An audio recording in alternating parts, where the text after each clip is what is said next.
अस्सलाम वालेकुम दोस्तों। आज मैं आपके लिए लेके आई हूँ एक सच्ची और खौफनाक कहानी जिसका उन्वान है शालिनी कौन। मेरा नाम अरीज़ है। मैंने अपना एक ग्रुप बनाया हुआ है जिसमें हम 4 दोस्त शामिल हैं, जमील, फराज, अमजद और मैं। हम ऐसी जगहों पे जाते थे जो खौफनाक मशहूर थीं, फिर वहाँ से वीडियो बना के लाते थे। हम सब बहादुर थे। एक दिन हमें इत्तला मिली नवाबशाह में एक पुरानी हवेली है जो गैर आबाद है और पुरस्कार भी मशहूर है। कुछ साल पहले यह हवेली आबाद थी। हमने वहाँ के लोगों से रब्ता किया और इस हवेली के बारे में पूछा। हमें वहाँ से मुसद्दिक़ा खबर मिली कि ये बात सच है।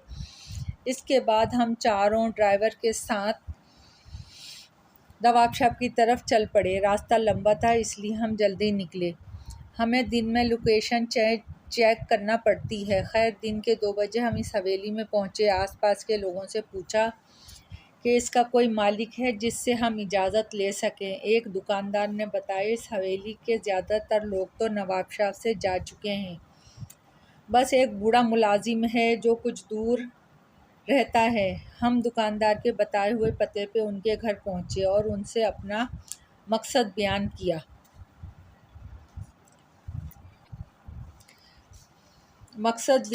वो हमारी बात सुनकर बोला, मैं तुम लोगों को हरगिज़ मशवरा नहीं दूंगा कि तुम लोग इस हवेली में जाओ। मगर जब हमने ज़्यादा इसरार किया था वो बोला, ठीक है, तुम लोग अपनी ज़िम्मेदारी पे जा रहे हो, और हवेली की चाबियां दे दी। हम चाबी लेके हवेली में पहुँचे। हवेली बहुत वीरान थी। अजीब सी वहशत इसकी दरो दीवार से टपक रही थी। हमने हवेली का मुआयना किया और देर रात इसमें दोबारा आने के लिए करीबी होटल चले गए। रात जब हम होटल अपना सामान लेके हवेली में दाखिल हुए तो हवेली में घुप अंधेरा था। खैर, हमने अपनी लाइटें जलाई और कैमरा ऑन करके हवेली की रिकॉर्डिंग करने लगे। 1-1.5 घंटा मामलात ठीक चलते रहे। फिर कुछ हेवले हमें नज़र आने लगे। जब हम कैमरा ऑन करते वो गायब हो जाते और फिर कुछ देर बाद हमें ऐसा सुनाई दिया जैसे कोई औरत पायल पहन के सीढ़ियों से नीचे आ रही है। हमने कैमरे का फोकस सीढ़ियों की तरफ कर दिया और आवाज़ बदस्तूर आ रही थी। मगर कोई नज़र नहीं आ रहा था। जब हमने करीब जाके देखा तो हम हैरान रह गए, क्योंकि सीढ़ियों पे धूल में ताज़ा पैरों के निशानात बने हुए थे। हमारा पैरामीटर बता रहा था कि यहाँ कोई मौजूद है। माना कि हम बहादुर थे, मगर इस एहसास से कि हमारे करीब कोई अनदेखी शय है, हमारी रीढ़ की हड्डी में सनसनाहट सी होने लगी। पैरामीटर की सुई मुस्तकिल बता रही थी कि ख़तरा करीब है। फराज ने थूक निकलते हुए इससे पूछा, कौन हो तुम और यहाँ क्या कर रही हो? जवाब में एक निस्वानी हंसी सुनाई दी। हम सब इधर उधर देखने लगे, खौफज़दा होके। अमजद बोला, क्या तुम हमें अपनी मौजूदगी का एहसास करा सकती हो? पैरामीटर की सुई ज़ोर से हिली। फिर एक दीवार पे लगी तस्वीर ज़ोरदार आवाज़ के साथ अमजद के करीब आके गिरी और अमजद की चीख निकल गई। फिर एक सरगोशी खामोशी में उभरी। और सबूत चाहिए? अमजद हकलाया, नहीं नहीं। फिर वही हंसी गूंजी। हम सबकी सांसें रुक गईं। मैंने पूछा, तुम्हारा नाम क्या है और तुम यहाँ क्यों हो?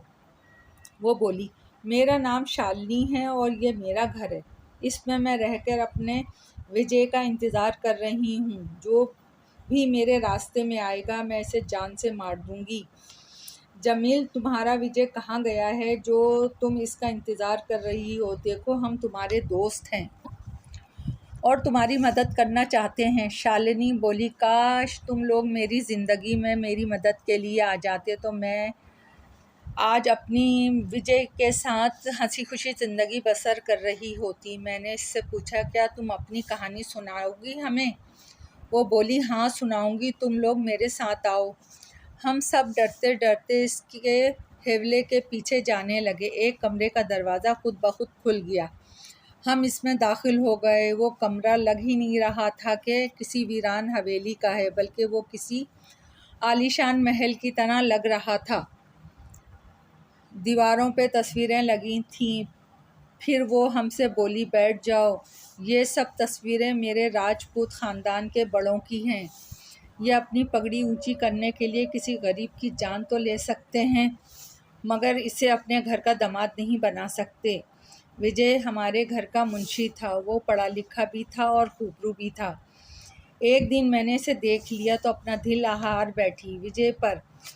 मैं बहाने बहाने से विजय से मिलने की और बात करने की कोशिश करती थी, मगर विजय मुझसे अनजान बना रहता। एक दिन जब वो मुझे मिला तो मैंने इसका रास्ता रोक लिया और बोली, विजय, क्या तुम अभी तक मेरी मोहब्बत से नाशना हो?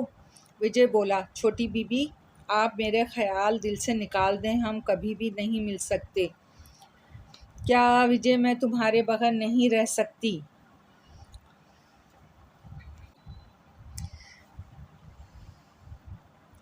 मैंने कहा, विजय, मैं तुम्हारे बगैर नहीं रह सकती। फिर छोटी बीबी विजय बोला, मुझे अपनी जान की परवाह नहीं है, पर अगर मालिक को मालूम हो गया तो वो अपने आप को भी नुकसान पहुंचा सकते हैं, इसलिए आप मुझे क्षमा कर दें। मैंने अपनी कोशिश जारी रखी विजय के दिल में अपनी जगह बनाने की। आखिर में एक हसीन कन्या थी। विजय कब तक मुझसे जान बचा सकता था? आखिर एक दिन वो भी मेरी मोहब्बत का दम भरने लगा और हम छुप छुप के मिलने लगे। एक दिन मैं विजय से बोली, विजय, हम कब तक इस तरह मिलेंगे? विजय बोला, शालिनी, मैं तो मालिक के सामने आग भी नहीं उठा सकता। मेरी तो औकात ही नहीं है तुम्हें मांगने की। शालिनी, मैं बात करूंगी पिताजी से, वो मुझसे बहुत मोहब्बत करते हैं, वो मान जाएंगे। विजय ने इसे फिर बाज रखने की कोशिश की, मगर शालिनी नहीं मानी। एक दिन शालिनी ने अपनी माँ को विजय के बारे में बताया। माँ शालिनी के मुंह पे हाथ रख के बोली, चुप हो जा शालिनी, अगर किसी ने सुन लिया तो गज़ब हो जाएगा। तेरे पिता, तेरे भाई तुझे और विजय को ज़िंदा नहीं छोड़ेंगे। मैं बोली, ठीक है माँ, मैं विजय के साथ कहीं दूर चली जाऊंगी। माँ रोते हुए बोली, नहीं बिटिया, ऐसा मत करना, वो तुझे और विजय को ढूंढ कर मार डालेंगे। मैं बोली, माँ, मुझे बताओ मैं क्या करूं? मैं विजय के बगैर नहीं रह सकती। माँ, बिटिया, तू विजय को भूल जा, वरना कयामत आ जाएगी। मैं तुझे खोना नहीं चाहती, तू तो मेरी एक ही बिटिया है। मैं इस वक्त चुप हो गई, मगर मैंने दिल में पक्का फ़ैसला कर लिया कि मैं विजय के साथ दूर चली जाऊंगी। एक दिन मैंने विजय को मजबूर किया भागने के लिए, वो मुश्किल से माना। रात को हवेली से निकलने का प्रोग्राम बना। मैं अपने गहने और नकदी एक पोटली में बांध ली। जब सब सो गए तो मैं दबे पाँव हवेली से बाहर आई। मेरी एक भाभी ने मुझे देख लिया बाहर जाते हुए।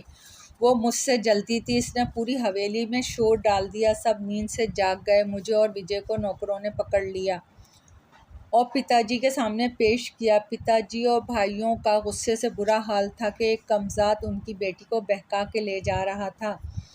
पिताजी ने मुझे अंदर भेजा और मुलाजमों से बोले, इसे कमरे में बंद कर दो, और विजय को खूनख्वार कुत्तों के आगे फेंक दिया। विजय की दिल खराश चीखें पूरी हवेली में गूंज रही थी, मगर जालिमों को उन पर तरस नहीं आया। फिर धीरे धीरे इसकी चीखें दम तोड़ गईं। मैं भी गम से पागल हो चुकी थी। सारे कमरे की चीज़ें तोड़ डाली थीं और चीखते चीखते मेरा हलक बंद हो चुका था। 2 दिन मैं भूखी प्यासी कमरे में बंद रही।